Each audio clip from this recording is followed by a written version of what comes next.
It's interesting to wonder what would have happened if Xerox had obtained patent protection and hadn't let Steve Jobs just walk in the door.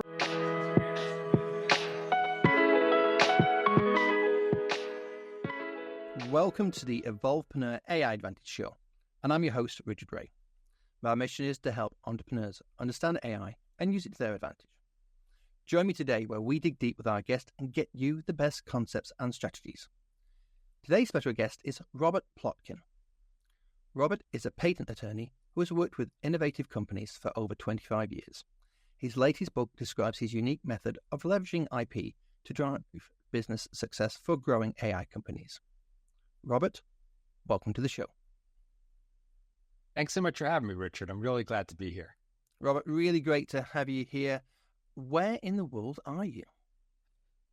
I'm in the New York metropolitan area. A place that I love. I've spent a lot of time there. It's one of my favorite parts of the world, without a shadow of a doubt. Wonderful place to be. Thank you. So, Robert, today we're going to be talking about, securing the future of your AI company with Strategic I.P. But before we get into that, tell me a little bit about yourself. What's your background, what's your history, and how did you get to do what you're doing now? Yeah, my background is in computer science. When we were prepping for the show, we both mentioned that our first computers that we worked with was the TRS-80, or yes, indeed. Which we affectionately called the Trash 80. Yes, because even back then, by the standards of those days in the late 70s, early 80s, it was not very good. But I started programming. How dare you? It was wonderful. I will fight you for that one. Of course, it blew my mind, and it's what got me hooked on computers. So I have to thank it for that. And I started programming in BASIC. Went on to C and other languages, and it really got me hooked and helped me develop my passion for computers. I went on to study computer science at MIT here on the East Coast, and then went straight to law school, became a patent attorney, and I've been doing that for over 25 years. Focusing on obtaining patents for software, including AI. And as I said, I work with innovative tech companies, obtaining patent protection for them and leveraging that patent protection for the growth of their businesses. So a classic underachiever, very clearly. I think one of the things that you said there is really interesting. You've mixed two very, very important fields. So you've got that strong understanding on the technology side, but you have also brought in the law side and blended the two. It sounds very successfully. Can you give me any examples of some of the companies or the style of companies that you've worked with? Yeah, I've worked with a lot of startup companies over the years, often with the founders before they've even formed a legal entity like a corporation. When they've had the idea, maybe they're still in school, and then they form the entity all the way through when the company gets acquired or goes public or has some other form of successful exit. On the other end, I've worked with major international companies, 3M, 3Com, Tata Consultancy Services in India, HP have been clients of mine, and pretty much everything in between. And I work in different ways with those companies, but on the AI front, most of the clients I'm working with these days are those small to mid-sized growing companies. So I really enjoy working with, in part because with them, I get to work side by side with the founders or executives to develop and execute their strategy for protecting and helping to grow their company with intellectual property. Very interesting. So it sounds like you're really in the middle of this gold rush, this tsunami of AI and all the innovative ideas that are floating around. You're helping people with that specific area. Because I've been through some of this myself, and somebody's got a great idea, they manage to build something, and then it's like, well, what, we need a lawyer? So, how do you end up getting involved with these different organizations? Yeah, a lot of startup founders and executives, understandably, they are focused on those key things that keep them up at night, which is what? Raising money. That's one of the first things. Without a doubt. Developing their technology and making it into a product that customers want and are ready to pay for, what's called product to market fit. Generating revenue and becoming profitable quickly enough that they, right before they run out of that money that they've raised, attracting top talent, which is very scarce in the AI world these days, and then eventually achieving an exit, which is usually in the form of an acquisition or a merger or an IPO. Those are the things that founders are focused on. They're putting all their energy into. The thing I help them with is sometimes a bit of an afterthought, which is how do you protect your company against the competition, which is so fierce. And it can come from any direction. It can come from the top, the biggest tech companies in the world, which have been known to observe what small companies are creating and innovating with, and then saying, oh, I like that new feature, and then just incorporating it into their own products. And because of their greater market share and customer relationships and channels, are able often to put small companies out of business overnight.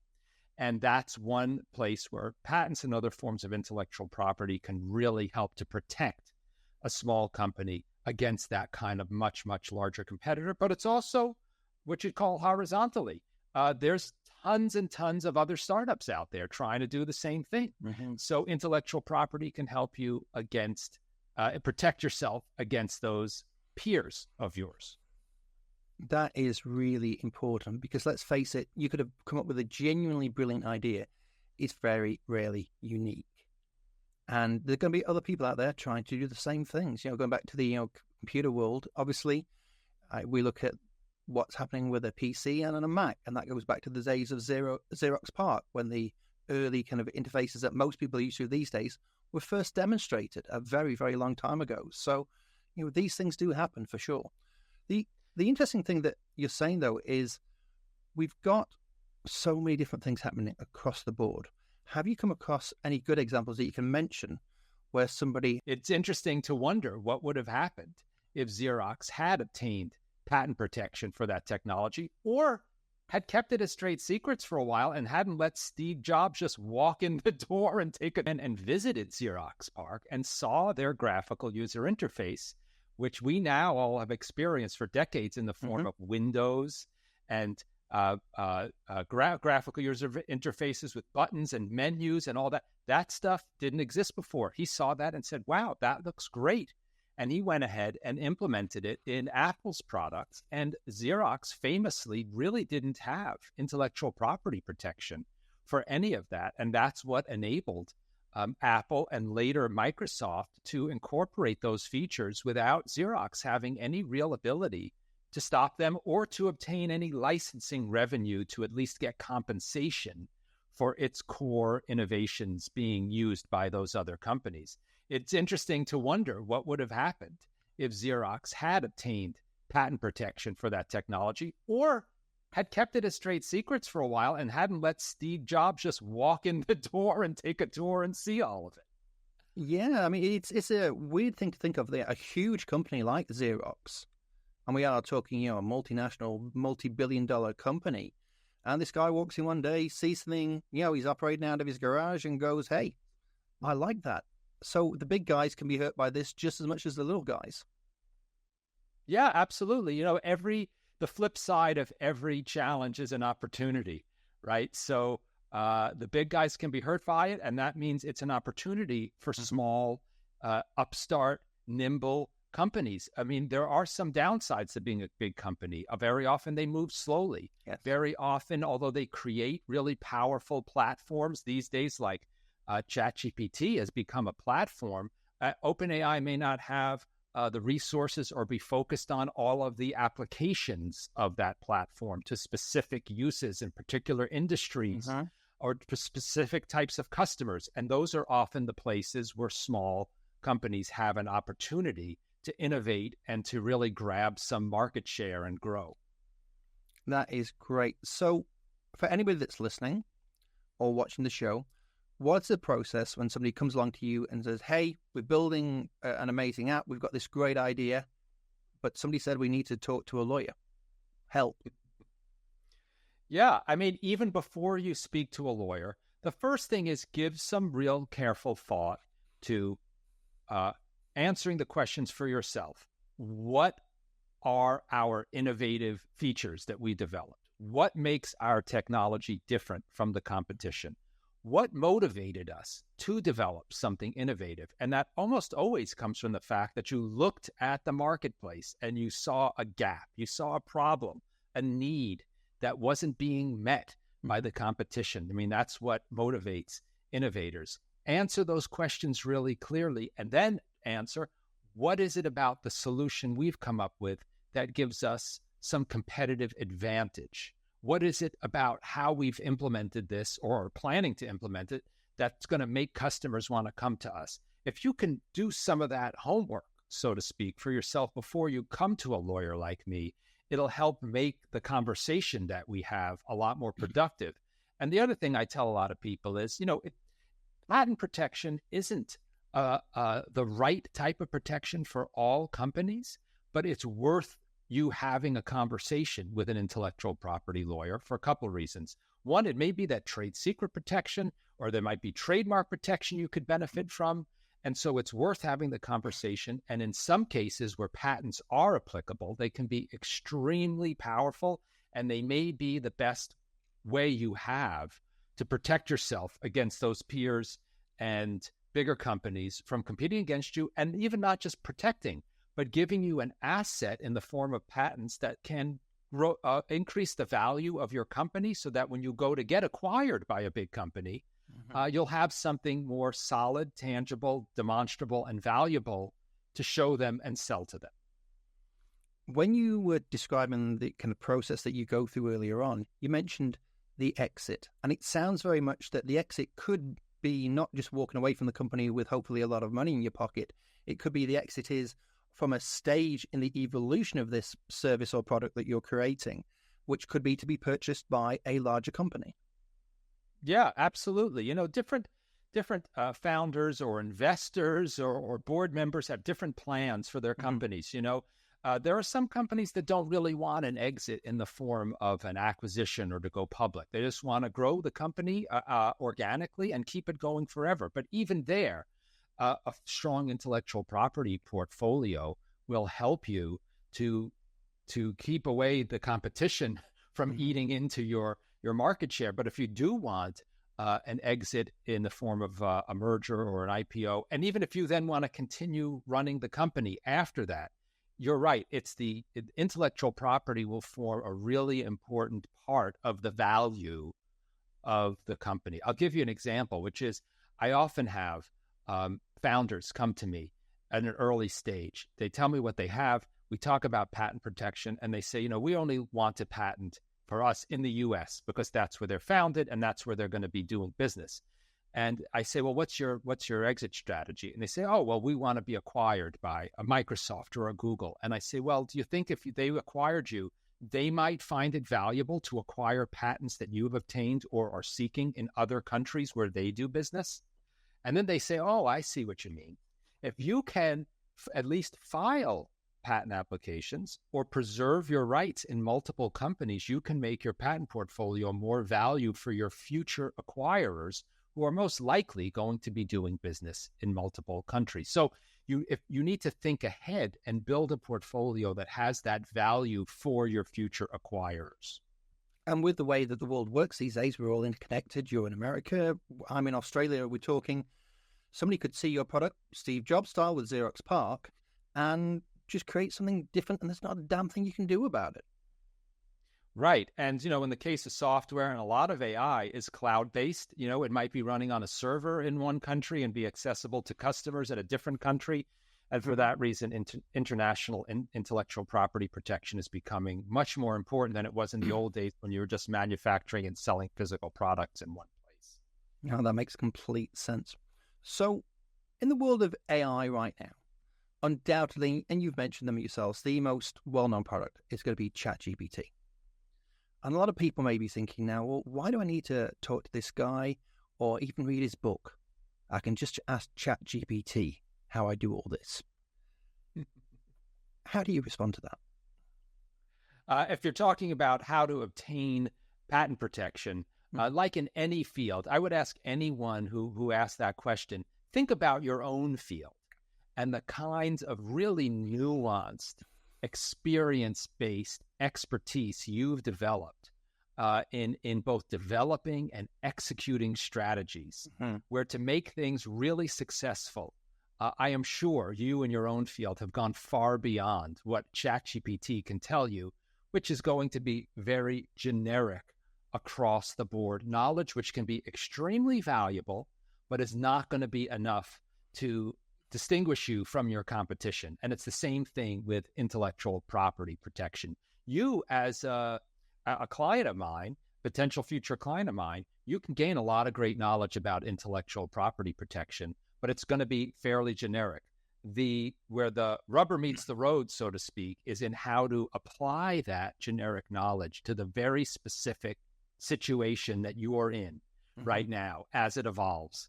And developing and executing that kind of strategy to your very specific situation is something that, at least as of today, ChatGPT still can't really do all that well. I think this is a very important thing to get into people's minds.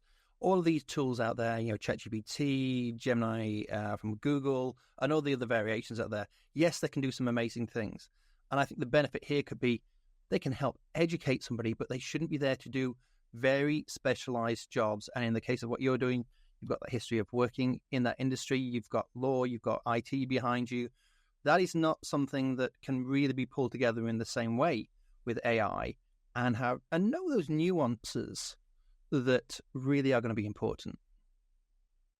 Yeah, absolutely. We could have a whole separate conversation about the general trend that that software, information technology, now AI, have taken us on, starting from commoditizing information to then commoditizing what's often called knowledge. Maybe now you could say ChatGPT has started to commoditize a little bit of skill and maybe process knowledge, but you can go to higher and higher levels to eventually what you'd call wisdom. The ability to take into account all of the facts of a specific situation.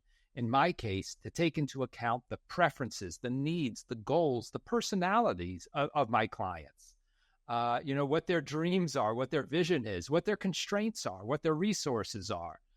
All of these and a lot of the human factors, and take all of that into account, again, to develop and execute collaboratively with them an intellectual property strategy that's going to achieve their specific goals.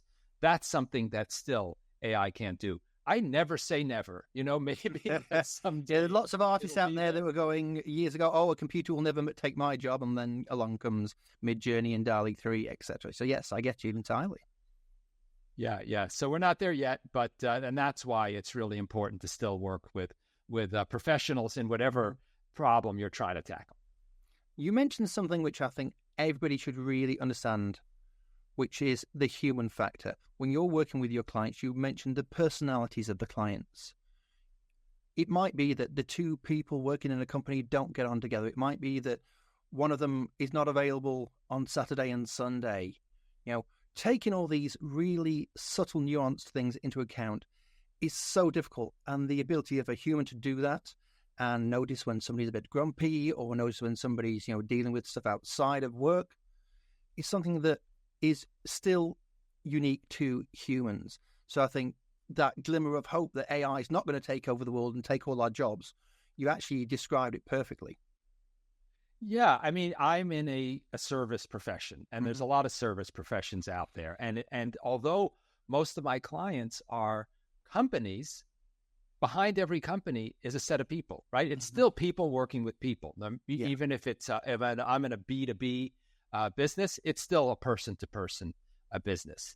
And the more I work over the years, the more I see how valuable and critical and important it is for me to be understanding my clients as people, and to learn about them, to again understand their goals, their preferences. You can have two companies developing very, very similar technology, but they might have very different business goals. The individual decision makers there might have very different preferences just about how they do things. So you look at, as we've talked about, some of the biggest tech companies in the world, you might think, if they're a huge multinational corporation, the individual personalities in them can't count for very much. But then mention Steve Jobs. I mean, look at so many companies where what makes them succeed or fail, or just what course they take, is very much driven by the individuals within them.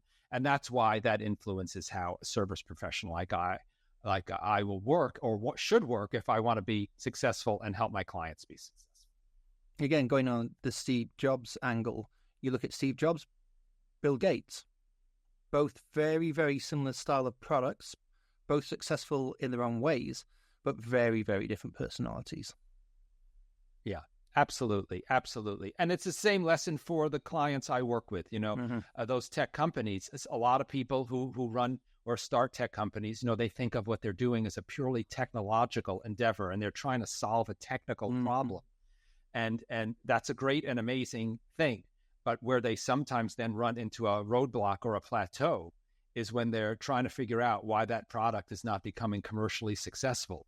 And very often, one of those reasons is they're not understanding their customers, right, as people, and where those customers are and what their needs are and what their problems are. They're purely seeing things from a technical perspective. Now, solving that's not my expertise, but just another example of what we're talking about, the need to understand people and see them where they are, meet them where they are, and address their problems. And, going back to, we talk about intellectual property, when I wrote the latest book that I have, I really drew on what I learned about my clients' most common problems, goals, pain points, if you will. And that's why I mentioned the generating revenue, raising funds, getting investment, protecting against competitors, large and small. I found over and over again, achieving a successful exit. These are the things that both keep my clients up at night and that they are trying to achieve. And that's what I try to address in the book and in my work with clients, rather than just offering them a patent as a product, a generic product off the shelf. Instead, what I do when I work with clients is use that as a tool to help them achieve those goals or solve those pain points, whatever they may be. So your latest book is called AI Armor, Securing the Future of Your AI Company with Strategic Intellectual Property. Tell us a bit more about it, and did you use AI to write it? So I'll tell you a bit about the book. It talks about, as I said, using intellectual property as a strategic business tool to achieve business goals. And I've repeated them a few times now. Yeah. But, attracting investment, achieving successful exits, attracting top talent and employees who are so rare these days. And the reason I wanted to write the book is not only because it describes some very AI-specific intellectual property strategies, which it does, but also because it has this focus on using patents and other kinds of AI to achieve those business goals, rather than to use IP for what it's often used for, which is very often in a company, the company creates some new invention, a new piece of software, a new AI chatbot. And let's say the management knows or decides to get a patent. They go to a patent attorney, the patent attorney talks to the inventors, writes a patent, and gets it. And very often that patent sits on the shelf. In the old days, it would be on a piece of paper, literally sitting on a shelf, and it collects dust. And the company feels satisfied that it got this patent, and it does nothing for the company. And maybe if it does anything, it serves a defensive purpose, which is that if a competitor ever does anything in the future that infringes the patent, the company pulls the patent out and uses it in defense. But what I found in working with clients is that patents can be used much more proactively without having to wait years for infringement. And instead, I work with clients to file patent applications, obtain patents that they then use when they're pitching themselves to investors to show the protection that the company has, so that when the investor asks them, what is your moat? What's your protection against the competitor? What's going to stop a Microsoft or a Google from just seeing what you have and copying it for free, right? And incorporating into their own products? They can point to their patents as one answer to what is your moat. So, and that's one example of using IP to attract and obtain investment proactively. So it's a what I describe in the book is a very different way of using IP as a tool for achieving business goals rather than just defensively, kind of like an insurance policy. Mm-hmm. I mean, that's one analogy I use. Why do you obtain a fire insurance policy on your home or your business? So that in the event that there is a fire, you can pull that insurance policy out and use it. But 9 times out of 10, you're paying a really expensive premium and that policy never pays off, right? And that's what most patents are like when they're used in this generic way and not being used strategically to advance business goals. So there's having a patent and there's using a patent, two very, very different things. Yeah, absolutely. And to use a patent effectively, you need to decide up front, why are you obtaining a patent? And that answer is going to differ for different companies. Mm-hmm. I often use the analogy to Peter Lynch, the investment guru from Fidelity, who said, for your every investment, right, know what you own, know why you own it. If you just buy up stocks willy-nilly because they're the hottest new thing, you're probably not going to be very successful. So the same thing for a patent. You could have a patent for many different reasons. It could be to protect you against the big gorilla in your industry. It could be to raise money. It could be to increase the value of your company for an acquisition. It can be to obtain patents for marketing value so that you can promote the fact that you have a patent portfolio, and that can provide you with some marketing benefit. You might have one or more of these reasons, and the reason you're seeking patent protection is going to influence which inventions you seek patent protection for, how you apply for that patent protection, how many patents you obtain. The goals will influence the IP strategy. And if you don't know your goals up front, you're going to be, navigating the course without a rudder. And you may obtain some patents, but they're probably not going to have a high return on investment, and they won't help you achieve your business goals. And how long will a patent last for?